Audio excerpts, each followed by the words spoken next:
I picked up the phone to ask my son, Daniel, what time his wedding would be when my daughter-in-law, Veronica, looked me right in the eye and said with an icy smile, "Oh, we got married yesterday. We only invited special people." The words hit me like a bucket of ice water. Special people.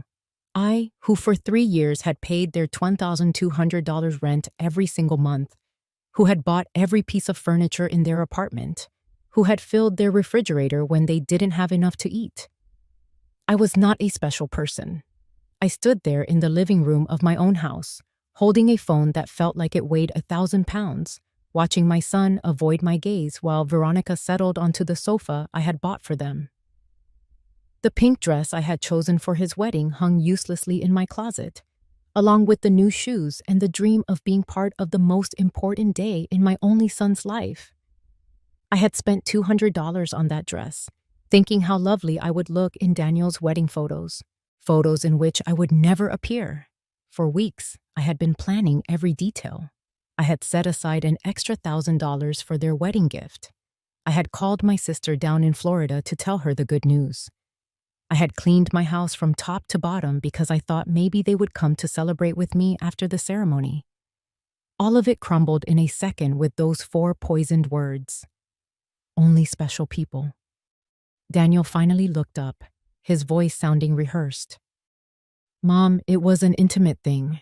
Very small. Just the 2 of us and the witnesses." But I knew it was a lie. I'd seen the pictures on social media. I saw Veronica's parents posing proudly next to the newlyweds. I saw her brothers toasting with champagne. I saw Veronica's white dress, which I had helped pay for with the $300 I gave her for personal expenses last month. I saw everything I wasn't invited to see. A week later, exactly 7 days after that humiliation, Veronica called me with a completely different tone. She was no longer the confident woman who had excluded me from the wedding. Now she sounded desperate, almost pleading. "Helen, the rent is late. The landlord is pressuring us and says if we don't pay this week, he's going to evict us. You must have forgotten to make the transfer." Her voice trembled slightly, as if her world were falling apart. I stayed silent for a few seconds, remembering all the times I had rushed to the bank to make that transfer. All the times I had canceled my own plans to make sure they had a roof over their heads. All the times I had eaten beans and rice so I could give them money for their cravings. And now, after shutting me out of the most important moment of their lives, they had the nerve to call me as if nothing had happened. "Veronica," I said with a calmness that surprised even me, "I guess I didn't tell you. I only help special people." The silence on the other end of the line was so profound I could hear my own heart beating. For the first time in years, I wasn't the one trembling. She was. "Helen, I don't understand," she stammered. "We've always been special to you. You're like a second mother to me." Lies. All lies, wrapped in that sweet voice she only used when she needed something. The same voice she had used to ask for money for the wedding dress, for the honeymoon, for the rings I helped finance without knowing I would never see the ceremony where they would exchange them. For so many years, I had lived with this constant feeling of walking on eggshells, measuring every word, every gesture, every gift, hoping to receive a crumb of affection from my own son. I had been the perfect mother, the accommodating mother-in-law, the silent provider who never protested when they treated me as if I were invisible. But that phrase, "only special people," woke something in me that had been dormant for far too long. I mentally calculated how much money I had spent on them over these 3 years. Between rent, food, gifts, emergencies, and whims, it was over $60,000. $60,000 that I took from my pension, from my savings, from the money my late husband left for me to live comfortably in my final years. And for what? To be treated like a stranger on my own son's wedding day. That night, after hanging up the phone, I sat on my bed and cried. But they weren't tears of sadness.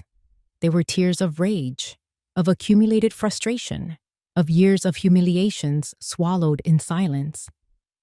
I cried for all the times they made me feel like my love was a burden, that my presence was an inconvenience, that my money was the only valuable thing I had to offer. I cried for the foolish mother I had been, for the woman who had lost herself trying to be indispensable to those who considered her disposable. When I woke up the next morning, something inside me had shifted. It wasn't just the pain of betrayal. It was something deeper, colder. I got out of bed and looked at myself in the bathroom mirror. The same tired eyes, the same wrinkles that told stories of years spent giving love without receiving it in return. But there was something different in my gaze, a hardness I didn't recognize, a determination that had been buried under years of compliance. I went to the kitchen and made coffee, just like every morning for the past 40 years. But this time, I didn't think about calling Daniel to ask how his morning was. I didn't check my phone hoping for a text from him apologizing for the humiliation. For the first time in a long time, my first concern of the day was myself. I sat at the table where I had so often planned surprises for them, where I had counted out bills for their expenses, where I had cried in silence when they treated me with indifference. Now, that table would witness something completely different. I pulled out my checkbook, my bank statements, and began to do the math. I wanted to see, in exact numbers, the size of my own stupidity. Rent, $1,200 a month for 36 months, $43,200. Groceries, approximately $400 a month, another $14,400. Birthday, Christmas, anniversary gifts, at least $5,000. Veronica's medical emergencies, $800. The loan for the car they never paid back, $2,500. The air conditioner repair for their apartment, $700. The living room furniture, $1,200. Over $67,000. That was the precise figure of my wasted generosity. All that money, pulled from my husband's life insurance, from my pension, from the savings I had scraped together penny by penny over decades of honest work. Thrown away to keep two adults comfortable who couldn't even pretend to respect me. The phone rang, and I saw Daniel's name on the screen. Normally, I would have rushed to answer, my heart pounding, hoping he would finally apologize, that he'd explain it was all a misunderstanding. But this time, I let it ring. Once, twice, 3 times. It finally stopped, and I kept sipping my coffee as if nothing had happened. 10 minutes later, it rang again. This time, it was Veronica. I let it ring too. Then a text message from Daniel arrived. "Mom, pick up the phone. We need to talk to you urgently." I deleted the message without replying. At 2 in the afternoon, I decided to go for a walk. I hadn't done that in months without a specific purpose, without an errand related to them. It was always to the bank for a transfer, the supermarket for something they needed, the pharmacy for Veronica's prescriptions. Today, I walked just because I wanted to. I passed the park where I used to take Daniel when he was a little boy. I remembered that sweet child who would hug me tight and tell me I was the best mom in the world. At what point did he become this man who treated me like an ATM with feelings? When did I start confusing love with money? When did I begin to believe I had to buy my own son's affection? At the bank, where I had made so many automatic transfers, I stopped at the door. The manager, Mr. Peterson, saw me through the glass and waved. He'd known me for years. He had processed every one of my transfers to Daniel and Veronica, had seen my account drain month after month to fill theirs. I walked in and went straight to his office. "Mr. Peterson," I said, "I need to cancel all the automatic transfers I have scheduled." He looked surprised. For 3 years, those transfers had been as regular as the sunrise. "Are you sure, Helen? Did something happen?" His concern was genuine, more genuine than any interest Daniel had shown in me in months. "What happened is that I finally opened my eyes," I replied. "I want to cancel everything, and I also want information on how to protect my accounts. I don't want anyone else to have access to my money." While Mr. Peterson processed the cancellations, my phone wouldn't stop ringing. Daniel, Veronica, Daniel again. It was as if they had developed a radar to detect when their source of income was in jeopardy. I turned the phone off completely. "Helen?" Mr. Peterson said as he handed me the papers. "Pardon me for overstepping, but in all these years, I've seen you be very generous with your family. I hope they're not pressuring you to make these changes." His words touched me deeply. This man, who barely knew me beyond bank transactions, showed more genuine concern for my well-being than my own son. "They're not pressuring me, Mr. Peterson. On the contrary, I finally stopped pressuring myself." When I left the bank, I felt strangely light, as if I had left a huge weight in that office.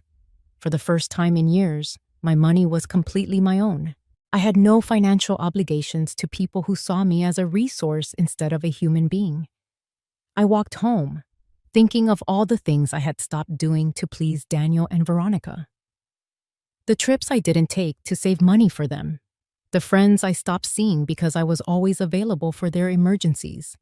The hobbies I abandoned because every dollar I spent on myself was one less for their needs. When I got home, I found 3 cars parked in front of my door. Daniel's, Veronica's, and one I didn't recognize. I could see movement inside my house through the windows. My blood ran cold. They had keys. I had given them keys because I trusted them, because I thought one day they would take care of me as I had taken care of them. I took a deep breath before opening the door. It was time for the first real confrontation of my new life. I opened my front door to a scene I will never forget. Daniel was sitting on my sofa with his head in his hands. Veronica was pacing like a caged animal, and an older man I didn't know was looking through papers on my dining room table. My papers. My personal documents. "What is going on here?" I asked, my voice louder than I expected. All 3 of them looked at me as if I were the intruder in my own home. Veronica was the first to speak, her voice filled with that desperate urgency I'd already heard on the phone. "Helen, thank God you're here. We need to talk. Mr. Davies is from the law firm we consulted about your situation." "My situation?" The question came out with a calm that amazed me. "What situation? I'm perfectly fine." Daniel finally lifted his head and looked at me with those eyes that were once a child's, but now only reflected financial panic. "Mom, we went to the bank, and they told us you canceled all the transfers. Mr. Peterson explained you also blocked our access to your accounts. We don't understand why you did that." Mr. Davies, a man in his 50s with a gray suit and a smile that inspired no confidence, approached me with his hand outstretched.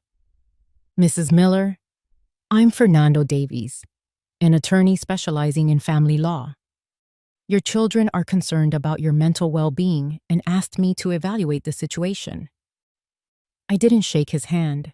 Instead, I walked straight to my dining room table and gathered up all my documents that he had been reviewing without my permission. "These are my private papers. You have no right to look at them without my authorization." "Mom," Daniel interjected with that condescending tone he had perfected over the last few years, "we're worried about you. Your behavior has been very strange lately. First, you cut us off financially without explanation. Then you don't answer our calls. We thought maybe you need professional help." Veronica came over and tried to take my hand with that fake tenderness she reserved for when she needed something. "Helen, honey, we know you've been under a lot of stress. Maybe the loneliness is affecting you more than you think. It's normal at your age to have episodes of confusion." The word confusion rang in my head like an alarm bell. Now I understood why they'd brought the lawyer. It wasn't to help me. It was to have me declared mentally incompetent and take control of my finances. The same woman who told me only special people were invited to her wedding was now treating me like a senile old woman. "I am not confused," I said with a firmness that silenced the room. "I am more clear-headed than I have been in years. And you are all going to get out of my house right now." Mr. Davies stepped in with that professional voice lawyers use when they want to sound reasonable. Mrs. Miller, I understand you feel overwhelmed, but your children have a legal right to intervene if they believe your ability to make financial decisions is compromised. They've documented several concerning behaviors. Concerning behaviors. A harsh, almost cruel laugh escaped my throat. Like what? Deciding my money is mine? Choosing not to finance the lives of two adults who treat me like dirt? Veronica jumped as if I had slapped her. We have never treated you badly. You're part of our family. Everything you have will be ours someday anyway. We're just moving the process along. There it was, the naked, raw truth. Everything I had would be theirs someday. In their minds, I was already dead, and they were just collecting their inheritance in advance. It didn't matter if I had 30 years left or 30 days. To them, I was just a walking bank account that had become problematic. Out, I said, pointing to the door. All three of you. Out of my house. Daniel stood up with the pouty expression of a child who didn't get his way. Mom, we can't just leave like this. We have responsibilities. The rent, the car payments, the credit card you co-signed for. You can't just cut us off overnight. I can't? My voice rose for the first time. Who says I can't? For 3 years, I have paid rent on an apartment that isn't even in my name. I have filled a refrigerator in a house where I am not welcome. I have financed a life that clearly has no room for me. Mr. Davies pulled a folder from his briefcase and placed it on my table. Mrs. Miller, we've prepared some documents that could ease this transition. A power of attorney that would allow Daniel and Veronica to manage your finances more efficiently. It would be temporary, of course, just until you're feeling better. I took the folder and threw it directly into the trash without even opening it. The only transition happening here is you three walking out that door. Veronica started to cry, but they were tears of frustration, not sadness. You can't do this to us, Helen. We were counting on you. We made plans based on your support. We bought things. We made financial commitments because we knew we could count on you. Commitments based on my money, I replied. Not on my well-being, not on my happiness, not on my company, just on my money. And now that I've decided my money has a better use in my own life, suddenly I'm a confused old woman who needs legal supervision. Daniel tried to approach me, but I took a step back. He was no longer the little boy who used to run into my arms after a nightmare. He was a 35-year-old man who saw his mother as an obstacle between him and a comfortable, financed life. Mom, we made mistakes, he said, his voice trying to sound regretful. The wedding, it was a misunderstanding. Veronica was nervous. I was under pressure. We can fix this if you'll just be reasonable again. Reasonable. The word tasted bitter. Being reasonable means I keep paying for your life while you treat me like a stranger. It means pretending it doesn't hurt to be excluded from the most important day of my only son's life, Mr. Davies packed his papers with the efficiency of someone used to rejection. Mrs. Miller, this isn't over. Your family has legal options. If you are truly making irrational decisions due to mental health issues, a judge can determine that you need supervision. His words were a physical blow. This wasn't just a manipulative family visit. It was a real legal threat. They wanted to declare me incompetent to manage my own affairs. Mr. Davies, I said, looking him straight in the eye, I suggest you do your research before you threaten a 69-year-old woman who has managed her finances impeccably for 40 years, who raised a son alone after being widowed, who maintained a home, worked until she honorably retired, and who, until last week, was financially supporting 2 fully capable adults. Veronica stopped crying and looked at me with a coldness that finally showed her true face. This isn't over, Helen. We have rights too, and lawyers. Perfect, I replied. Hire all the lawyers you want, with your own money, of course, because mine is no longer available to finance your legal tantrums. The 3 of them walked to the door, their pride wounded by being told no. Before leaving, Daniel turned back one last time. Mom, this is going to end very badly for you. You're going to end up alone, with no one to take care of you when you really need it. Daniel, I said with a deep sadness but also crystal clarity, I'm already alone. The difference is, now it's by my own choice, not by your neglect. When the door closed behind them, I stood in my living room, surrounded by the most beautiful silence I had heard in years. It was the silence of freedom.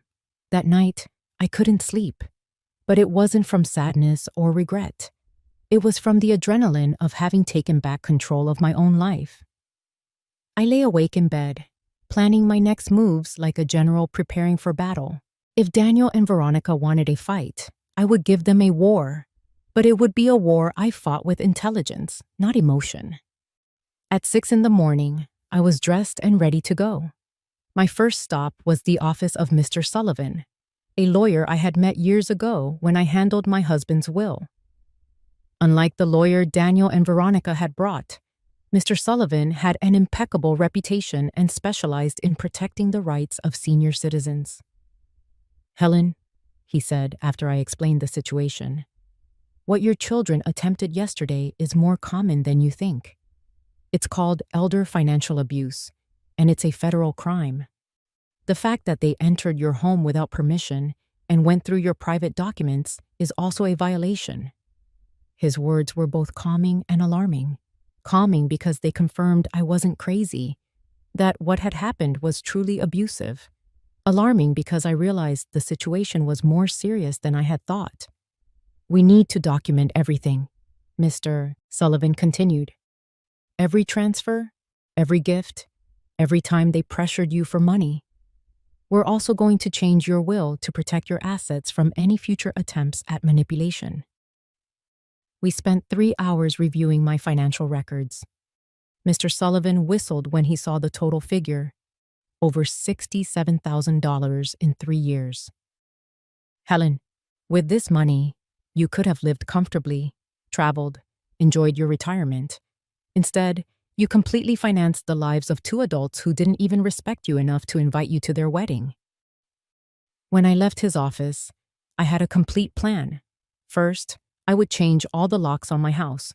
Second, I would install a security system with cameras to protect me from any more surprise visits. Third, I would open a new account at a different bank where they had no contacts. And fourth, I would start living the life I had been postponing for years. My next stop was the hardware store.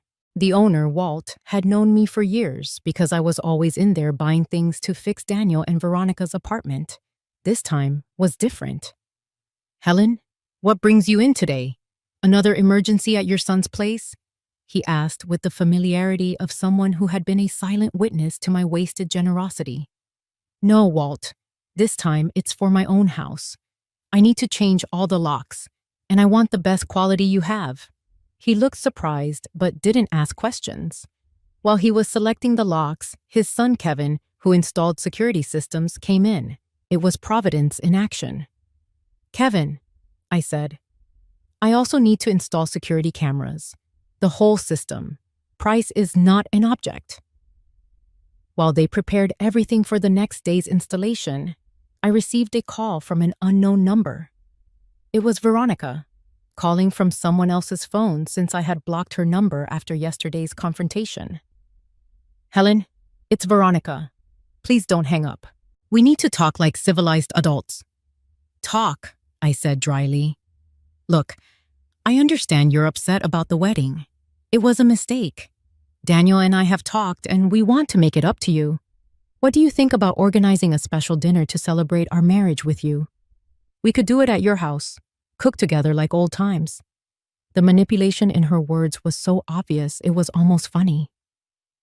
Veronica, how much exactly do you owe in rent? The silence on the other end confirmed I had hit the nail on the head. Well, it's 2 months. $2,400 in total. But that's not the only reason I'm calling. Helen, we really miss having you in our lives. Do you miss me or do you miss my money? I asked directly. Both, she answered with a surprising honesty. Helen, I'm not going to lie to you. Yes, we need your financial help, but we also love you. You're important to us. If I'm so important, I said, why wasn't I important enough to be at your wedding? Why am I not important enough to get a phone call that isn't asking for money? When was the last time you called just to see how I was doing? Another silence. We both knew the answer. Never. Veronica, I'm going to explain this to you one time. For 3 years, you have treated me like an ATM with feelings. You have used me, ignored me, humiliated me, and finally insulted me in the worst possible way. Now that the money is gone, you suddenly discover you love me. Helen, please. No, I interrupted. There is no please. You made your choice when you decided I wasn't special enough to be at your wedding. Now, I'm making mine. I hung up the phone and turned it off completely. I didn't want any more interruptions on my day of liberation. That afternoon, I went to the beauty salon where I hadn't been in over a year. I always canceled my appointments because Daniel or Veronica needed something urgently or because the money I had set aside for myself ended up being for one of their emergencies. Helen! Shouted Brenda, my favorite stylist. What a surprise! I thought you'd forgotten about us. I hadn't forgotten, Brenda. I just forgot that I deserve to be pampered too. I got the full treatment. Cut, color, manicure, pedicure. For the first time in years, I spent money on myself without feeling guilty. While Brenda worked on my hair, she told me about her life, her kids, her dreams. It was refreshing to have a conversation that didn't revolve around the needs of Daniel and Veronica. You look beautiful, Helen, she said when she finished. But more than that, you look free. Did something good happen? Yes, Brenda. I finally learned to say no. When I got home that afternoon, there was a car I didn't recognize parked in front of my house. My heart sped up for a moment, thinking maybe Daniel and Veronica had returned with reinforcements. But as I got closer, I saw an older woman sitting on my front steps. Helen? She asked as I got out of the car. Yes, that's me. Can I help you? I'm Margaret Vance. I live next door. We've been neighbors for years, but we've never really had a chance to talk. I heard some very loud voices at your house yesterday, and I was worried. Is everything all right? Her genuine concern touched me deeply. Here was a stranger showing more interest in my well-being than my own son. Please, come in, Margaret.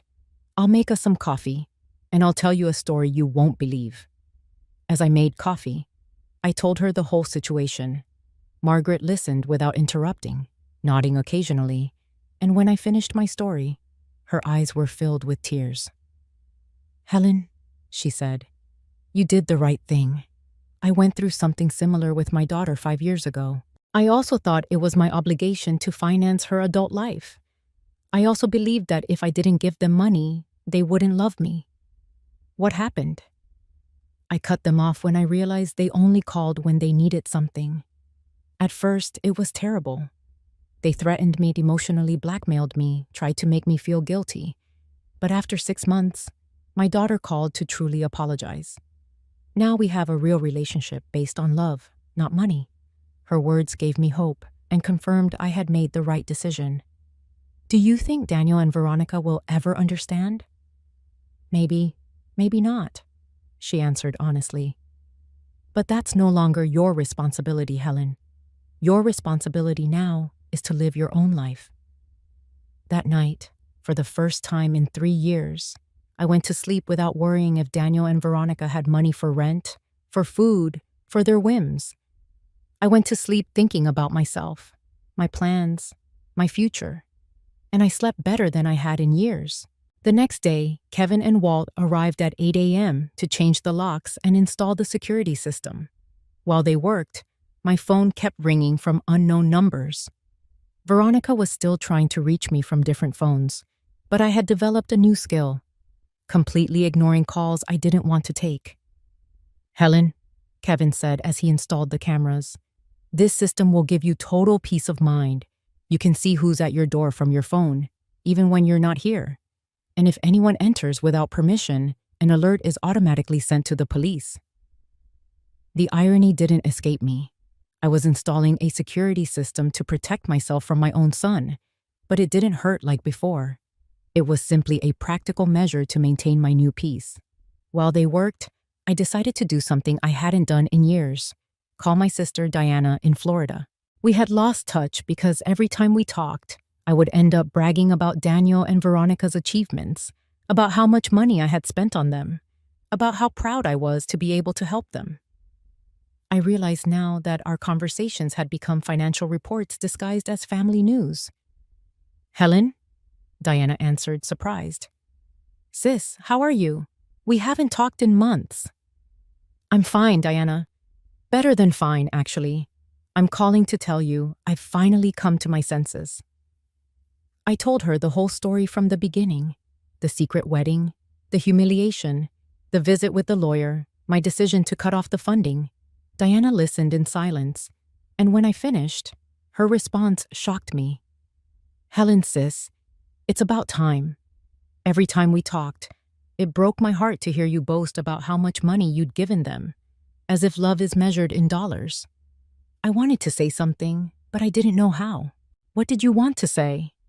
"That Daniel never spoke about you with affection when I saw him at family gatherings. It was always, 'My mom helped me with this,' or 'My mom bought me that,' but never, 'I miss my mom,' or 'I love my mom.' It was as if you were a service, not a person." Her words hurt, but it was a necessary pain, like when a doctor cleans an infected wound. It hurts, but it's part of the healing. "You know what else struck me?" Diana continued. "Veronica always spoke of you in the future tense. When Helen is gone, we'll be able to remodel her house. Or, when we inherit, we're going to invest in the business. As if they were just waiting for you to die to start really living." That revelation hit me like a ton of bricks. They didn't just see me as an ATM. They saw me as a temporary obstacle between them and their money. While I was exhausting myself to make them happy, they were already planning their future without me. After hanging up with Diana, I sat in my kitchen, processing all this information. 45 years of marriage to a man who truly loved me. 35 years raising a son alone after being widowed, and 3 years financing 2 adults who saw me as a wealthy nuisance. The doorbell rang, and I saw on the new cameras that it was Margaret with a mug in her hands. I opened the door, and she offered me fresh brewed coffee. "I thought you might need some company after everything you told me yesterday," she said, with that genuine smile I was beginning to appreciate. We sat in my living room, and Margaret told me more details about her own experience. "My daughter used to say the exact same things to me. 'You're like a second mother to me. We're special to you. Someday it will all be ours anyway.' They're rehearsed lines, Helen. They learn them from the Emotional Manipulation Handbook." "Do you think such a handbook exists?" I asked, half joking. "Not officially, but it seems they all read from the same book. Chapter 1 is Make her feel indispensable. Chapter 2 is Create constant financial emergencies. Chapter 3 is If she resists, question her mental health." We laughed, but it was a bitter laugh. It was funny and tragic at the same time to recognize such predictable patterns in our own children's behavior. "Margaret, did you ever feel guilty for cutting off the money?" "Every single day for the first 3 months," she answered honestly. "But then I started to see the results. My daughter had to get a second job. Her husband stopped playing golf every weekend and started looking for extra work. They learned to live within their means. And more importantly, they learned that I was a person, not a resource." That afternoon, I decided to do something I had been putting off for years: visit my husband's grave. I always found excuses not to go because Daniel or Veronica needed something, or because the cab fare was better spent on one of their emergencies. The cemetery was quiet and beautiful. Robert's gravestone was a bit neglected because I hadn't been there to clean it in months. I sat on the grass beside his headstone and spoke to him as if he were alive. "Robert, my love, I think I got lost for a while. After you were gone, I put all my energy into Daniel. I wanted to be the best mother in the world, to somehow make up for him growing up without a father. but I think in the process, I forgot to be myself. The wind blew gently, and for a moment, I felt like he was listening. Our son has become someone I don't recognize. Or maybe he was always this way, and I just didn't want to see it. His wife is, well, you know how she is. The money you left for me to live peacefully, I spent it supporting them. But not anymore, my love. I've learned. And I cleaned his gravestone, replaced the withered flowers with fresh ones, and stayed there for another hour, just enjoying the peace. For the first time in years, I wasn't in a hurry to get home to solve some crisis for Daniel and Veronica. When I got back, there were 3 cars parked in front of my house again. My heart raced, but this time, I was prepared. The cameras showed me it was Daniel, Veronica, and 2 other people I didn't recognize. They all seemed agitated, talking among themselves and pointing at my house. I didn't get out of the car. Instead, I called Mr. Sullivan, my lawyer. Mr. Sullivan, they're at my house again. This time they've brought more people. What should I do? Don't get out of the car, Helen. I'm on my way immediately. And I'm calling the police. After our conversation yesterday, I filed for a temporary restraining order. They are not allowed on your property. 15 minutes later, Mr. Sullivan and 2 police cars arrived. I saw the officers talking to Daniel and Veronica, saw my son gesticulating furiously, saw Veronica crying again. But this time, her tears didn't affect me. One of the officers approached my car. Ma'am, you can get out now. Your visitors will be leaving. When I got out of the car, Daniel yelled at me from the street. Mom, this is ridiculous. We're your family. You can't call the police on your own son. Daniel, I replied with a calmness that surprised me.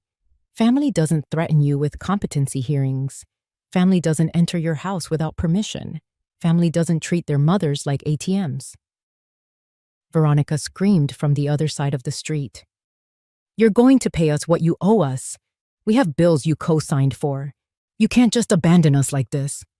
Mr. Sullivan intervened.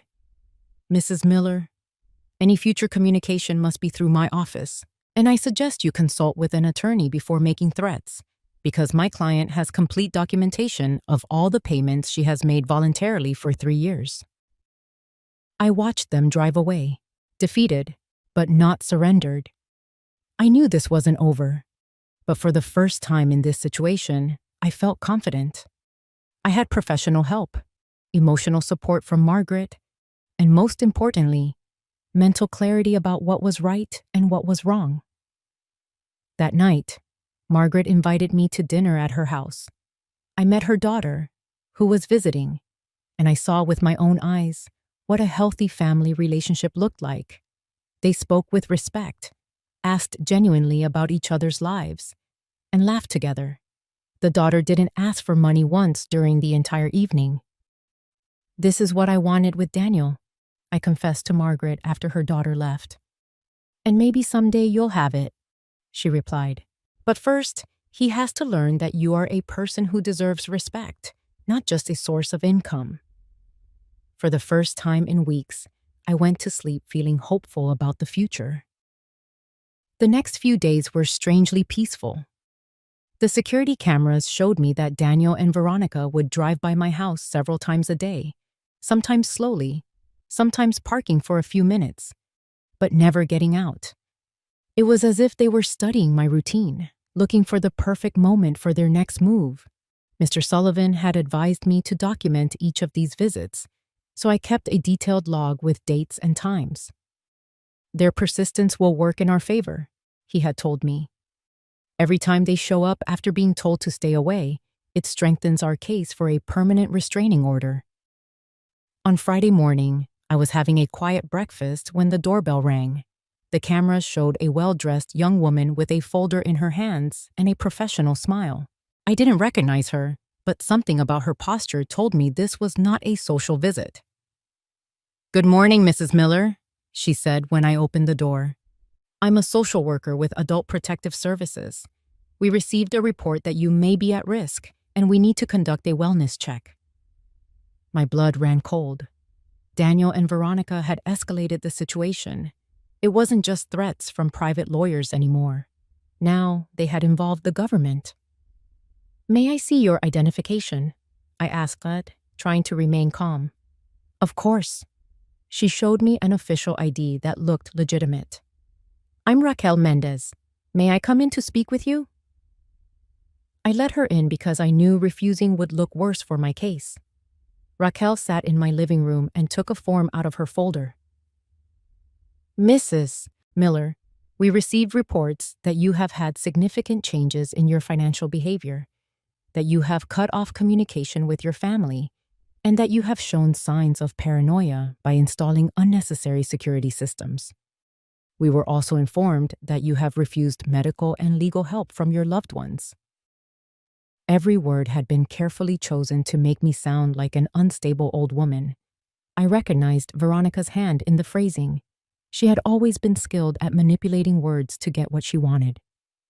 "Miss Mendez," I said with all the dignity I could muster, "I would like to call my lawyer before I answer any questions." "Ma'am, this isn't a legal interrogation. It's a wellness check. If you have nothing to hide, there shouldn't be a problem with us talking." The phrase, "if you have nothing to hide," made me angry. It was the same logic abusers use to justify their invasions. If you're innocent, you shouldn't complain about your privacy being violated. "Ma'am, I am calling my lawyer. You can wait here, or you can come back another day, but I will not answer questions without legal representation present." I called Mr. Sullivan, and he arrived in 20 minutes. When he walked in and saw the social worker, his expression hardened. "Miss Mendez," he said after reviewing her ID, "I hope you have a court order to be here, because my client is under my legal representation, and any unauthorized evaluation constitutes harassment." "Sir," Raquel responded, with less confidence than before, "we have reports from a concerned family about the well-being of Mrs. Miller. It is our duty to investigate." "What family?" Mr. Sullivan asked dryly. "The same family that tried to make her sign over power of attorney without representation? The same family that entered her home without permission and went through her private documents? The same family that excluded her from important events while living off her money?" He pulled a folder from his briefcase and placed it on the table. "I have here complete documentation of financial and emotional abuse towards my client. $67,000 extracted from her accounts in 3 years, systematic social exclusion, and emotional blackmail. If anyone needs to be investigated here, it is not my client."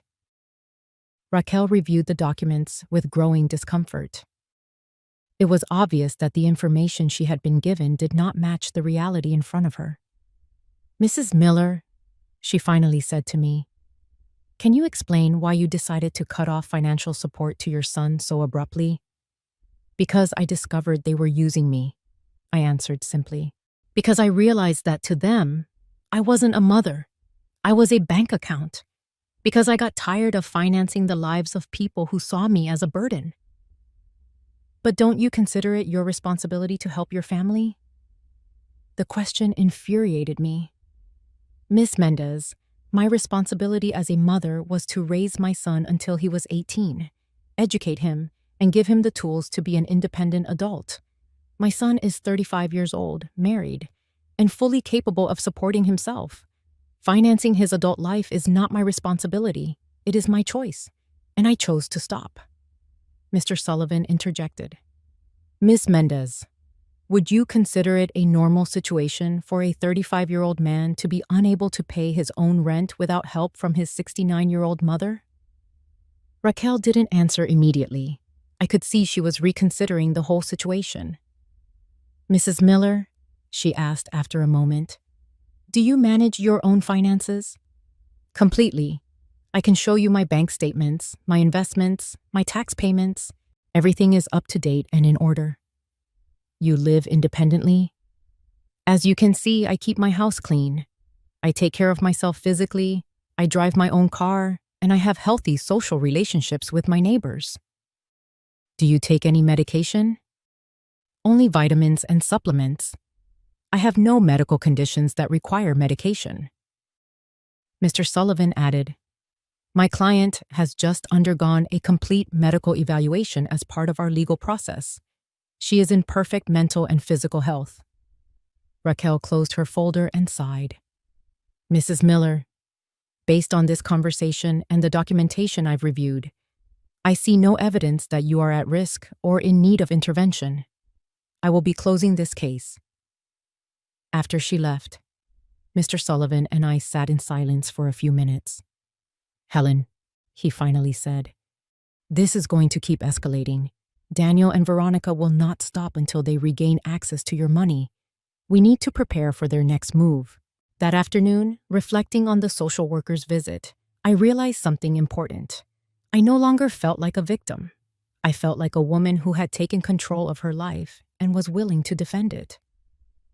I called Diana, my sister, to tell her what had happened.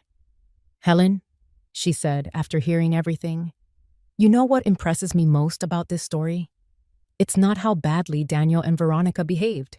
It's how strong you have become." Her words touched me deeply. She was right. A month ago, a visit from a social worker would have devastated me. It would have made me doubt myself. It would have made me consider funding Daniel and Veronica again just to avoid trouble. But now, I was firm in my decisions. That night, Margaret came to visit with a bottle of wine. "Helen, I want to celebrate with you." "Celebrate what?" "That today you resisted another attack on your freedom and came out victorious. Every time you stand firm, you become stronger." We toasted to my new strength, to my new life, to the freedom I had been waiting for without even knowing it for years. "Margaret," I said as we drank our wine, "do you think I'll ever stop missing the Daniel he was as a child?" "Probably not," she answered honestly. "But you will stop allowing that nostalgia to keep you a prisoner of the Daniel he is now." Her words held a deep wisdom. I could love the boy my son had been without allowing the abusive adult he had become to continue harming me. That night, I slept soundly, knowing that every day I was becoming stronger, more independent, and freer. Daniel and Veronica could keep trying to manipulate, blackmail, or scare me, but they had already lost their power over me. My new life was just beginning. 2 weeks passed without any news from Daniel and Veronica, and I began to believe they might have accepted reality. But on a Tuesday morning, as I was watering the plants in my garden, I saw an unfamiliar car park in front of my house. An older man in a suit and a young woman with folders got out. My heart sped up, but no longer with fear, with indignation. How many more times were they going to try the same thing? The man approached my door with a smile that didn't reach his eyes. "Mrs. Helen Miller? I'm Dr. Ricardo Vega, a geriatric psychiatrist.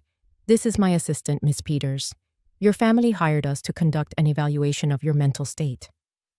"I don't need a psychiatric evaluation," I said from my garden without getting any closer. "And you are on private property without authorization." "Ma'am," Dr. Vega insisted, "your son is very worried about you. He says you've had drastic personality changes, irrational behavior with money, and episodes of paranoia. A simple evaluation could resolve all these concerns." Ms. Peters added in a syrupy voice, "It's just a conversation, Mrs. Miller. If you're fine, as you say, the evaluation will confirm it, and your family will be at ease." I immediately recognized the tactic. It was the same one Veronica had used. If you have nothing to hide, you shouldn't have a problem. But I was no longer the same naive woman from a month ago. "Dr. Vega," I said with authority, "I am 69 years old and have managed my affairs independently my entire adult life.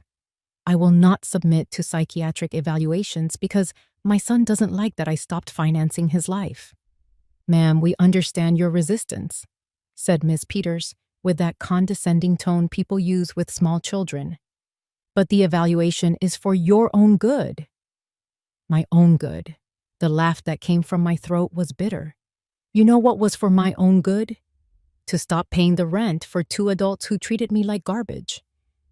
You know what else was for my own good? Installing cameras to protect myself from family members who enter my house without permission.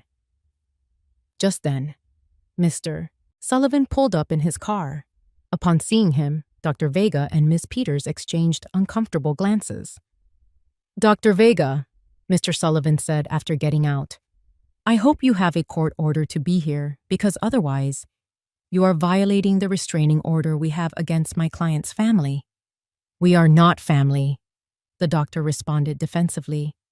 "We are mental health professionals hired by concerned relatives." "Hired by relatives who are ordered not to approach my client," Mr. Sullivan retorted dryly.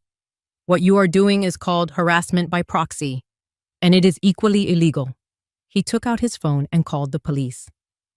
"Officer, I need you to come and remove 2 individuals from my client's property. They are violating a restraining order." While we waited for the police, Dr. Vega tried to justify his presence. "Mrs. Miller, your son showed us concerning evidence: unpaid medical bills, stockpiled medications, erratic behavior with money." "Doctor," I interrupted, "my son lied to you. I have no outstanding medical bills because I'm not sick.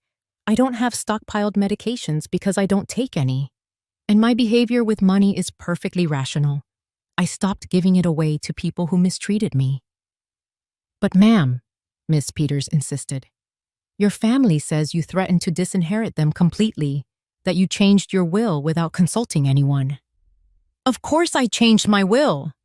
My voice rose for the first time in the conversation.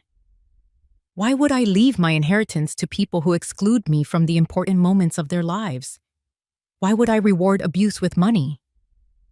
2 police cars arrived, and Officer Johnson, who already knew the situation from previous visits, approached Dr. Vega. "Doctor, I need you to leave this property immediately. This woman has a valid order of protection." "Officer, we are health professionals. We are not breaking any laws." "Yes, you are," Mr. Sullivan interjected. "You are here as representatives of people who are forbidden to approach my client. It is indirect harassment." Dr. Vega and Ms. Peters left, grumbling, but before getting into their car, Ms. Peters shouted, "Mrs. Miller, your family just wants to help you. Don't let them isolate you from the people who love you." "The people who love me don't try to declare me crazy to steal my money," I shouted back.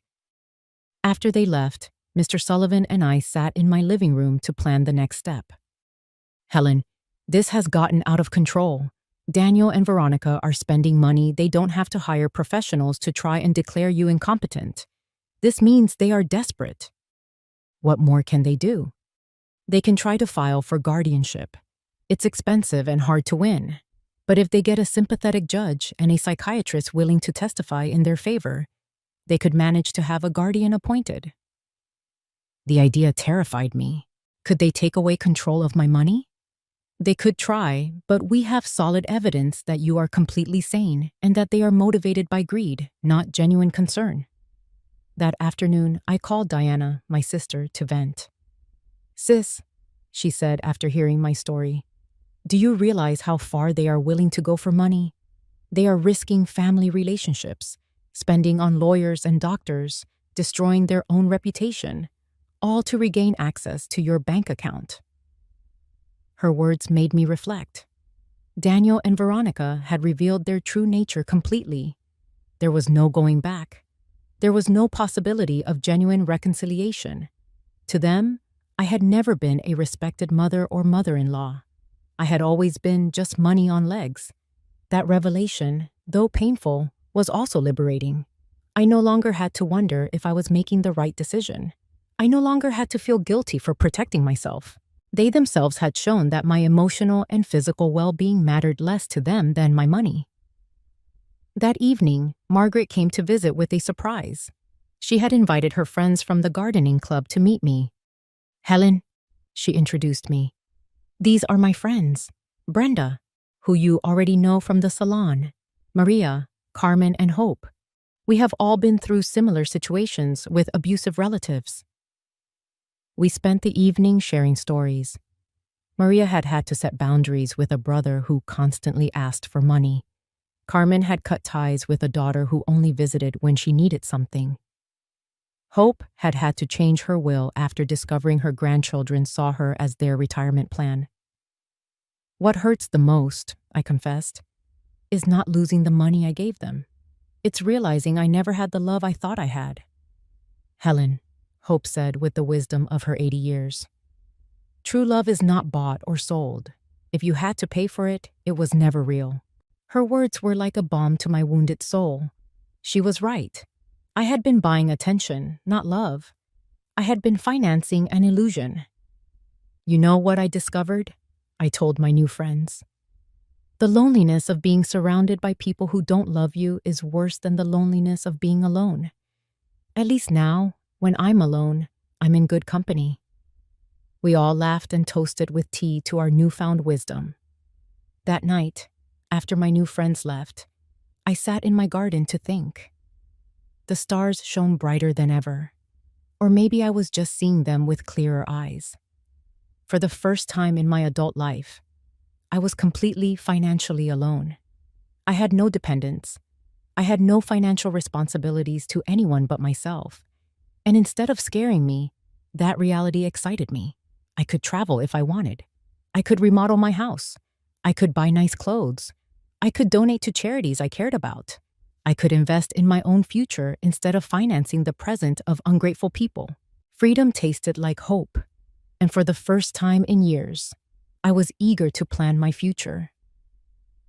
A month after the psychiatrist's visit, I thought I had finally won the war. I had settled into a beautiful routine. I would have a quiet breakfast reading the newspaper, tend to my garden, have lunch with Margaret or one of my new friends, and in the afternoons, I dedicated myself to activities I had abandoned for years. I had taken up painting again, something I was passionate about before becoming Daniel and Veronica's personal financier. But on a Thursday morning, as I was painting some flowers on my new easel, Mr. Sullivan arrived at my house with a grim expression that froze my blood. Helen, we need to talk. Daniel and Veronica have filed a formal petition for guardianship in family court. They are asking for a legal guardian to be appointed. The words fell on me like stones. I knew it was a possibility, but hearing it out loud made it terrifyingly real. Does that mean they can take away control of my money? If a judge determines that you are not capable of managing your affairs, yes, they could appoint Daniel as your legal guardian, which would give him total control over your finances. I sat down heavily on my sofa, feeling the weight of the deepest betrayal I had ever experienced. My own son was trying to have me legally declared incompetent to steal my money. Mr. Sullivan, what evidence could they possibly have? You yourself have seen that I am perfectly sane. They have statements from 3 witnesses who claim to have seen you behaving erratically. They also submitted medical bills that they claim you haven't paid, and medications that you are supposedly stockpiling without taking. But that's a lie. I have no outstanding medical bills or stockpiled medications. I know, Helen, but they have fabricated convincing evidence. They also have the statement from Dr. Vega saying that you refused to cooperate with a psychiatric evaluation, which they interpret as evidence of mental deterioration. The manipulation was diabolical. They had turned my refusal to submit to an unnecessary exam into evidence of mental illness. They had used my instinct to protect myself against them as proof that I needed protection. Who are the 3 witnesses? Mr. Sullivan consulted his papers. Veronica, of course, a neighbor named George Herrera, and someone who claims to be your pharmacist, Mr. Chen. George Herrera was the neighbor across the street, a disagreeable man who had always had issues with me because my friends sometimes parked in front of his house. Mr. Chen was indeed my pharmacist, but I couldn't understand what he could have said against me. I need to talk to Mr. Chen, I told Mr. Sullivan. Something isn't right there. We went to the pharmacy together that same afternoon. Mr. Chen greeted me with surprise and nervousness. Mrs. Miller, nice to see you. How are you? Mr. Chen, I was told that you signed a statement saying I have erratic behavior with my medications. His face turned beet red. Mrs. Miller, Your daughter-in-law came in a few weeks ago asking about your medications. She said she was worried because you were acting strange. And what did you tell her? I explained that you barely buy vitamins and occasional aspirin, that you don't have any regular prescriptions. But she insisted that was proof you weren't taking proper care of your health. Mr. Sullivan intervened. Mr. Chen, did you sign any papers?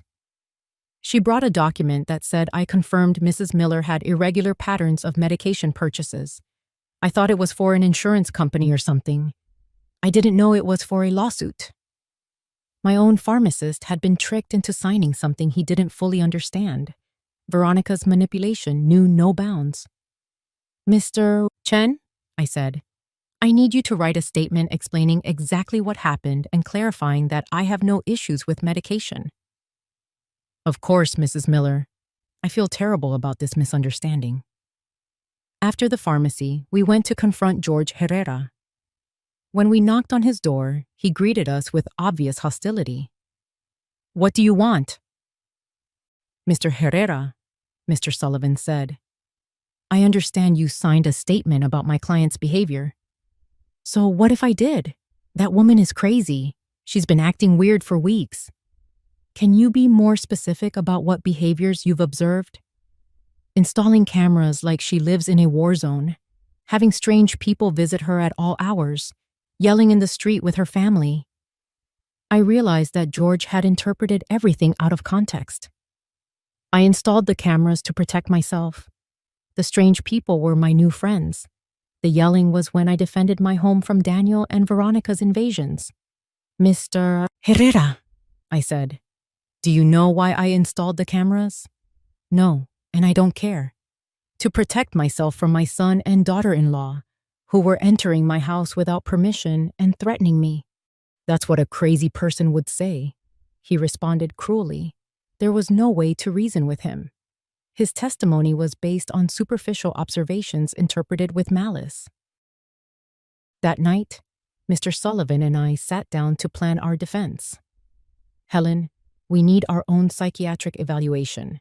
I have a colleague, Dr. Elena Morales, who is an expert in competency evaluations. She can officially confirm that you are completely sane. And what if Daniel and Veronica have bribed the judge? What if none of this matters because they've already decided to declare me incompetent? Helen, the legal system isn't perfect, but it's not completely corrupt either. We have solid evidence of your mental competence and of their financial motivations. We are going to fight this. The next day, I went to my appointment with Dr. Morales. She was a woman in her 50s, with kind but perceptive eyes. Mrs. Miller, I am going to ask you a series of questions and give you some tests to evaluate your mental capacity. Please take your time and answer honestly. For 2 hours, she asked me questions about my memory, my reasoning skills, my financial understanding, my emotional health. She also gave me cognitive tests and asked me to solve math and logic problems. Mrs. Miller, she said at the end, your results are well above average for your age. Not only are you mentally competent, but your cognitive function is excellent. Doctor, why do you think my family is doing this? Based on what you've told me and the documents I've reviewed, this appears to be a classic case of elder financial abuse. Unfortunately, it's more common than people think. I left the appointment feeling validated but also sad. The professional confirmation of my sanity was a relief, but it also confirmed that the legal battle was real and necessary. That afternoon, Margaret organized an emergency meeting with all our friends from the gardening club. When I told them about the guardianship petition, they were all indignant. Helen, Maria said, we will testify in your favor. We have been with you for weeks, and anyone can see you are perfectly fine. Better than fine, Carmen added. You are more clear-headed and stronger than many 40-year-old women I know. Hope, with her 80 years of wisdom, took my hands. Helen, honey, what your children are doing is not new. For generations, greedy children have tried to declare their parents crazy to get their money. But you have something many of those victims didn't have. Documentation, legal support, and friends who can testify for you. Her words gave me hope. I was not alone in this battle. I had an army of strong women who had seen my transformation firsthand. You know what's the saddest part of all this? I told them. That Daniel and Veronica are willing to destroy any possibility of future reconciliation for money. Even if I were willing to forgive everything before, there's no coming back from this. And maybe that's for the best, Brenda replied. At least now you know exactly who they are and can act accordingly. That night, for the first time since this nightmare began, I truly cried. Not from sadness, but from grief. I was saying a final goodbye to the son I thought I had, to the dream of a loving family, to the illusion that unconditional love was reciprocated. But something new was also being born in me, a steely determination not to let them steal not only my money, but my dignity and my freedom. The war had officially begun, but I was ready to fight. The court date arrived 3 weeks later. I woke up early, dressed in my best black suit, and looked at myself in the mirror with a determination I had never felt before. Today, it wasn't just my mental capacity being judged. It was my dignity as a human being, my right to live free from abuse, my value beyond my bank account.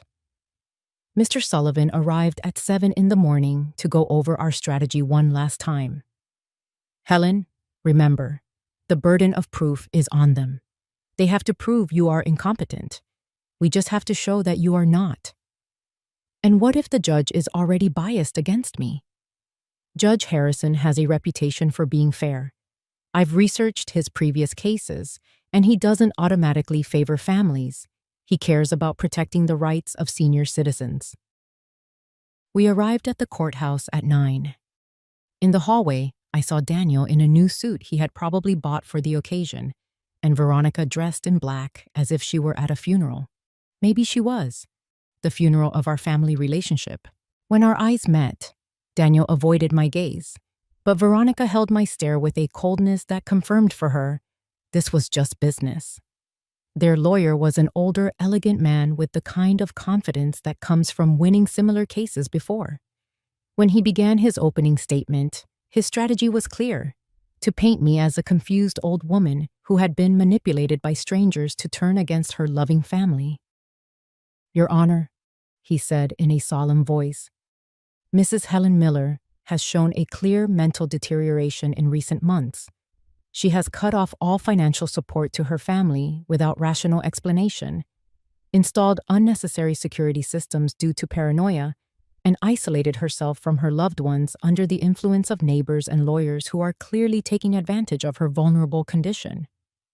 Every word was carefully chosen to make my empowerment sound like dementia, my freedom sound like external manipulation. Then they called their witnesses. Veronica was the first to testify, and her performance was Oscar-worthy. She cried as she described how I had completely changed, how I had become hostile and paranoid, how I had isolated myself from the family that loved me. Your Honor, she said with a broken voice, Helen was always like a second mother to me. To see her mental decline has been devastating. We just want to help her get the care she needs. Lies wrapped in convincing tears. When Mr. Sullivan cross-examined her, the cracks in her story began to show. Mrs. Miller, can you tell the court the last time you called my client for a reason other than asking for money? Veronica stammered.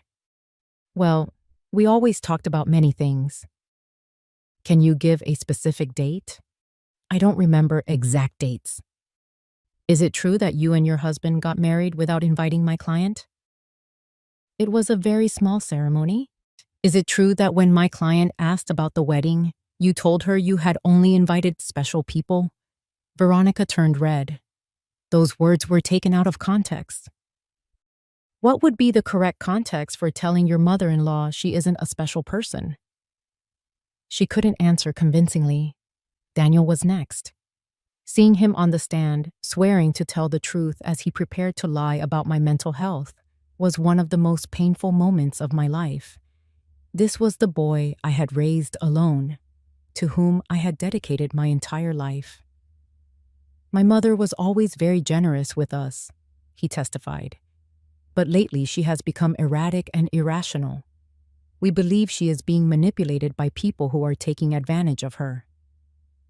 When Mr. Sullivan cross-examined him, the mask fell off completely. "Mr. Miller, how much money have you received from your mother in the last 3 years?" "I don't know the exact amount.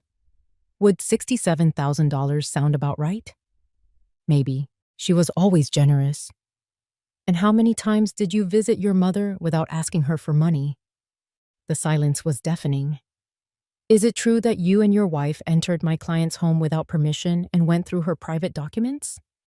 "We were worried about her." "Is it true that you brought a lawyer to pressure her into signing over power of attorney?"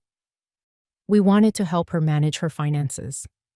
"At 35 years old, do you need help from your 69-year-old mother to pay your rent?" Daniel couldn't answer with dignity.